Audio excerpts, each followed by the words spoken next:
தொலைக்காட்சியின் பிரதான செய்திகள். முதலில் தலைப்புச் செய்திகள். தையிட்டி விஹாரிக்கு முன் நல்லூர் கோயிலை உடையுங்கள், சர்ச்சையை கிளப்பிய அர்ச்சுனா. காற்றில் கலந்திருக்கும் ஆபத்து, யாழ் உள்ளிட்ட பகுதி மக்களுக்கு எச்சரிக்கை. அரசாங்கத்தின் திட்டமிடப்பட்ட தையிட்டி சம்பவம், தவிசாளர் நிரோஷ் ஆதங்கம். தமிழர் பகுதியில் கொடூரம், கூறிய ஆயுதத்தால் தாக்கி இளைஞன் கொலை. யாழில் போதைப் பொருளுடன் இளைஞன் கைது. வன்முறை குழு அட்டகாசம், வீடு வாகனங்கள் மீது தாக்குதல், பதுங்கும் காவல்துறை. யாழ்ப்பாணத்தை பற்றி மட்டும் சிந்திக்க வேண்டாம், அதிகாரிகளுக்கு பிரதமர் அழுத்தம். தொடர்பென விரிவான செய்திகள். தையிட்டி விஹாரியை இடிப்பதற்கு முன்னர் நல்லூர் ஆலயத்தையும் யாழ் கத்தோலிக்க தேவாலயத்தையும் உடைக்க வேண்டுமென நாடாளுமன்ற உறுப்பினர் ராமநாதன் அர்ச்சுனா தெரிவித்துள்ள விடயம் பெரும் சர்ச்சையை ஏற்படுத்தியுள்ளது. நல்லூர் கோயில் கற்பகிரகத்தில் முஸ்லிம் சமாதி உள்ளது, அதையும் உடைக்க வேண்டும் என்றும் அவர் கூறியுள்ளார். தையிட்டி போராட்டம் தொடர்பில் ஊடகங்களுக்கு கருத்து தெரிவித்த அவர், தற்போது ஒல்லாந்தர் கோட்டை அமைக்கப்பெற்றது நல்லூர் ஆலயத்தின் கற்களை கொண்டே. அவ்வாறென்றால் முதலில் அந்த கோட்டையை உடைக்க வேண்டும், பின்னர் கிறிஸ்தவ தேவாலயத்தை உடைக்க வேண்டும், அதன் பின்னரே தையிட்டி பற்றி கதைக்க வேண்டும். யாரோ கூறிய கட்டளைக்கிணங்க இந்த போராட்டம் இடம்பெறுகிறது. இது தொடர்பில் வழக்கு தாக்கல் செய்ய வரும் முன்வரவில்லை. இவர்கள் வாக்குகளுக்காகவே இவ்வாறு செய்கின்றனர் என கூறியுள்ளார். வடக்கு, வடமத்திய, வடமேல், மேல் மாகாணங்களில் கடந்த சில நாட்களாக காற்றின் தரம் மிக மோசமாக உள்ளதால் பொதுமக்களுக்கு எச்சரிக்கை விடுக்கப்பட்டுள்ளது. ஊடகங்களுக்கு கருத்து தெரிவிக்கும் போதே மத்திய சுற்றாடல் அதிகார சபையின் ஊடக பேச்சாளர் அஜித் குணவர்தன இதனை தெரிவித்துள்ளார். தற்போது காற்றின் மாசடைவு மட்டம் 150 முதல் 200 வரை உயர்ந்துள்ளது. இது ஆரோக்கியமற்ற நிலையாகும் என்று அவர் சுட்டிக்காட்டியுள்ளார். எல்லை தாண்டிய வளிமாசு நகர்வு, தீவிரமடைந்துள்ள வடகிழக்கு பருவக்காற்று ஆகியவற்றின் தாக்கமே காற்று மாசடைவதற்கான முக்கிய காரணம். கடந்த ஆண்டுகளிலும் இதே காலப்பகுதியில் இவ்வாறான நிலைமை அவதானிக்கப்பட்டதாகவும் அவர் தெரிவித்துள்ளார். மேலும் காற்று மாசுபட்டால் பாதிக்கப்படக்கூடிய நிலையில் உள்ளவர்கள் இதனால் உடல்நல பாதிப்புகளை எதிர்கொள்ள நேரிடலாம். பாதிப்புகள் ஏற்படும் பட்சத்தில் உடனடியாக மருத்துவ ஆலோசனையை பெறுமாறும் அவர் அறிவுறுத்தியுள்ளார். எனினும் இன்று முதல் காற்று மாசுபாட்டின் தன்மை குறைவடையும் என்றும் அவர் மேலும் தெரிவித்துள்ளார். அரசாங்கத்தினால் நன்கு திட்டமிட்டு மேற்கொள்ளப்பட்ட நடவடிக்கையாக தையிட்டி சம்பவம் அமைந்துள்ளதாக தவிசாளர் நிரோஷ் தெரிவித்துள்ளார். இது தொடர்பில் மேலும் கருத்து தெரிவித்த அவர், தமிழ் மக்களுக்கு சொந்தமான பூர்வீக காணியில் பௌத்த சிங்கள பேரினவாத நிகழ்ச்சி நிரலுடன் கட்டப்பட்ட சட்டவிரோத விகாரைக்கு எதிராக இன்று போராட்டம் முன்னெடுக்கப்பட்டது. இதே சமயம் பலிகாமம் வடக்கு பிரதேச சபையில் ஏகமனதாக மேற்கொள்ளப்பட்ட தீர்மானத்திற்கு அமைவாக இடம்பெற்ற இந்த போராட்டத்திலே நாங்கள் பங்கெடுத்திருந்த போது எங்களில் 5 தேடி தேடி கைது செய்துள்ளனர். இது அரசாங்கத்தினால் நன்கு திட்டமிடப்பட்டு மேற்கொள்ளப்பட்ட கைதாக காவல்துறையின் இந்த கைது அமைந்துள்ளது.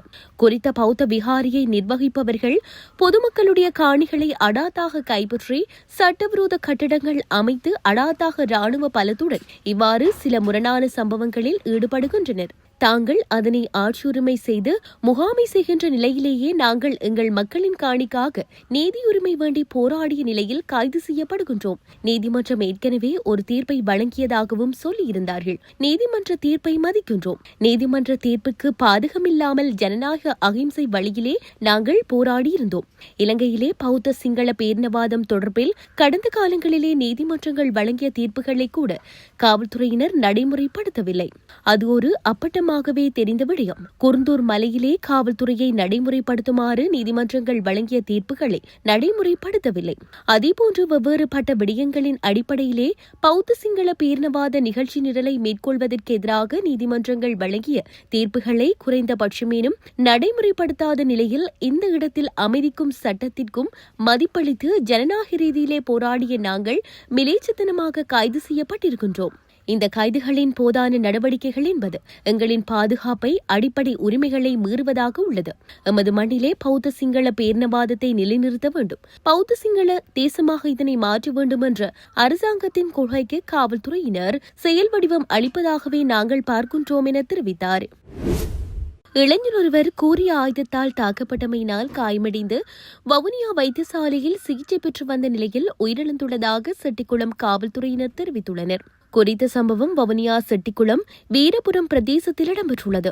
இவ்வாறு உயிரிழந்தவர் வவுனியா தவசிக்குளம் பிரதேசத்தை சேர்ந்த 19 வயதான இளைஞர் என தெரிவிக்கப்பட்டுள்ளது. தொலைபேசி உரையாடல் ஒன்றின் காரணமாக ஏற்பட்ட வாக்குவாதம் முற்றியதில் குழு ஒன்றினால் குறித்த நபர் கூறிய ஆயுதத்தால் தாக்கப்பட்டமை ஆரம்பகட்ட விசாரணைகளில் தெரியவந்துள்ளது. இந்த கொலை சம்பவம் தொடர்பில் 19 மற்றும் 22 வயதுடைய 3 சந்தேக நபர்களை செட்டிக்குளம் காவல்துறையினர் கைது செய்துள்ளனர். அத்துடன் மற்றொரு சந்தேக நபரை கைது செய்வதற்காக செட்டிக்குளம் காவல்துறையினர் மேலதிக விசாரணைகளை மேற்கொண்டு வருகின்றனர். யாழ்ப்பாணத்தில் போதைப்பொருள் வைத்திருந்த குற்றச்சாட்டில் இளைஞர் ஒருவர் கைது செய்யப்பட்டுள்ளதாக தகவல் வெளியாகியுள்ளது. சுன்னாகம் காவல்துறை பிரிவுக்குட்பட்ட உடுவில் பகுதியில் வைத்து நேற்றிரவு ஐஸ் போதைப் பொருளுடன் 23 வயதுடைய குறித்த இளைஞன் கைது செய்யப்பட்டுள்ளார். இதன்போது அவரிடமிருந்து 5 கிராம் 120 மில்லிகிராம் ஐஸ் போதைப் பொருள் மீட்கப்பட்டதாக தெரிவிக்கப்பட்டுள்ளது. யாழ்ப்பாணம் மாவட்ட சிரேஷ்ட காவல்துறை அத்தியட்சகரின் கீழியங்கும் காவல்துறை புலனாய்வு பிரிவினருக்கு கிடைத்த ரகசிய தகவலின் அடிப்படையில் சுன்னாகம் காவல்துறையினரால் இந்த கைது நடவடிக்கை முன்னெடுக்கப்பட்டுள்ளது. கைது செய்யப்பட்ட சந்தேக நபரிடம் விசாரணைகளை மேற்கொண்ட பின்னர் அவரை மல்லாகம் நீதிமன்றத்தில் முற்படுத்துவதற்கான நடவடிக்கைகளை காவல்துறையினர் மேற்கொண்டு வருகின்றமை குறிப்பிடத்தக்கது. யாழில் வன்முறை குழு ஒன்று வீடு ஒன்றுக்குள் புகுந்து அட்டகாசம் செய்துள்ளது. குறித்த சம்பவம் நேற்றிரவு யாழ்ப்பாணம் வடமராட்சி கிழக்கு கட்டைக்காட்டு கிழக்கு பகுதியில் இடம்பெற்றுள்ளது. சம்பவம் குறித்து மேலும் தெரியவருவது, கைக்குழந்தைகளுடன் வீட்டில் தங்கியிருந்த குடும்பத்தினர் மீது கொலைவெறி தாக்குதல் மேற்கொள்ளும் முயற்சியில் இந்த சம்பவம் இடம்பெற்றுள்ளது. வாள்கள், கத்தி, கற்களுடன் வருகை தந்த ஒரு குழுவினால் கட்டைக்காடு கிழக்கு பகுதியில் இந்த தாக்குதல் சம்பவம் மேற்கொள்ளப்பட்டுள்ளது. இந்த தாக்குதலின் போது வீட்டில் காணப்பட்ட உளவியந்திரம், வாகனம், வீட்டின் பொருட்கள், கதவுகள் சேதமாக்கப்பட்டுள்ளன. இந்த வன்முறை குழுவினர் கட்டைக்காடு கிழக்கு பகுதியில் மதுபோதையில் நீண்ட நாட்களாக குடும்பங்களை அச்சுறுத்தி வருவதாக தெரிவிக்கப்படுகின்றது. பாதிக்கப்பட்ட குடும்பஸ்தர் மருதங்கணி காவல் நிலையத்தில் முறைப்பாடு பதிவு செய்துள்ளார். சம்பவம் குறித்து மேலதிக விசாரணைகளை மருதங்கணி காவல்துறையினர் ஆரம்பித்துள்ளதுடன் இந்த சம்பவத்துடன் தொடர்புடைய பலருக்கு எதிராக மருதங்கணி காவல் நிலையத்தில் அதிகளவான முறைப்பாடுகள் காணப்படுகின்ற வேளையும் காவல்துறையினர் இவர்களை கைது செய்ய தயங்குவதாக பாதிக்கப்பட்ட குடும்பஸ்தர் தெரிவித்துள்ளார். ஆசிரியர்கள் மற்றும் அதிகாரிகளை நியமிக்கும் போதும் இடமாற்றம் செய்யும் போதும் யாழ்ப்பாணத்தை பற்றி மட்டும் சிந்திக்க வேண்டாம் என பிரதமர் ஹரணி அமரசூரிய தெரிவித்துள்ளார். அத்துடன் அடுத்த ஆண்டு ஆசிரியர் வெற்றிடங்களை நிரப்புவதற்கு நடவடிக்கை எடுத்து வருவதாகவும் பிரதமர் குறிப்பிட்டுள்ளார். கிளிநொச்சி இரணிமடு ராணுவ முகாமின் நெலும்பீச மண்டபத்தில் நடைபெற்ற புலமை பரிசில் வழங்கும் நிகழ்வில் கலந்து கொண்டு பிரதமர் இந்த விடயத்தை குறிப்பிட்டுள்ளார். அவர் மேலும் தெரிவிக்கையில், மக்களுக்கு பயனுள்ள வகையில் வளங்களை பயன்படுத்தக்கூடிய விதத்தில் அரசாங்கம் பொருளாதார முகாமைத்துவத்தை முன்னெடுத்து வருகின்றது. அத்தோடு 2026ஆம் ஆண்டில் ஆசிரியர் வெற்றிடங்களை நிரப்புவதற்கும் ஏனைய அரசு உத்தியோகத்தர்கள் வெற்றிடங்களை பூர்த்தி செய்வதற்கும் நாம் நடவடிக்கை எடுத்து வருகின்றோம். அரசாங்கத்தின் புதிய வேலை திட்டத்திற்கு அமைச்சுகளிடமிருந்தும் மாகாண மட்டத்திலிருந்தும் சிறந்த ஒத்துழைப்பு அவசியமாகும். தேசிய மாகாண வேறுபாடுகளை மறந்துவிடுங்கள். அந்த ஒவ்வொரு பாடசாலையிலும் இருப்பவர்கள் எமது பிள்ளைகள். அந்த அனைத்து பிள்ளைகளுக்கும் உயர்தரமான கல்வியை பெறுவதற்கான உரிமையை உறுதிப்படுத்த வேண்டியுள்ளது. எனவே ஆசிரியர்களை நியமிக்கும் போதும் இடமாற்றம் செய்யும் போதும் அதிகாரிகளை நியமிக்கும் போதும் யாழ்ப்பாணத்தை பற்றி மட்டும் சிந்திக்க வேண்டாம்.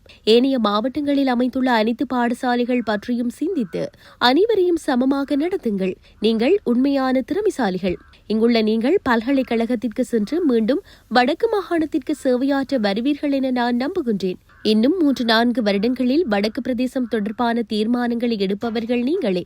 அப்போது நீங்கள் வடக்கு மாகாணத்தின் முன்னேற்றத்தை பற்றி சிந்தித்து செயற்படுவீர்கள் என நாங்கள் எதிர்பார்க்கின்றோம். ஓர் அரசாங்கமாக நாங்கள் இந்த தலையீட்டை மேற்கொள்வது அந்த முன்னேற்றத்தை கருத்தில் கொண்டே என்பதை கூற வேண்டும் என்று பிரதமர் ஹரணி அமரசூரிய தெரிவித்துள்ளார். இத்துடன் செய்திகள் யாவும் நிறைவு பெறுகின்றன. மேலதிக செய்திகளை அறிந்து கொள்வதற்கு www.tamilaram.com எனும் இணையதளத்தை பார்வையிடுங்கள்.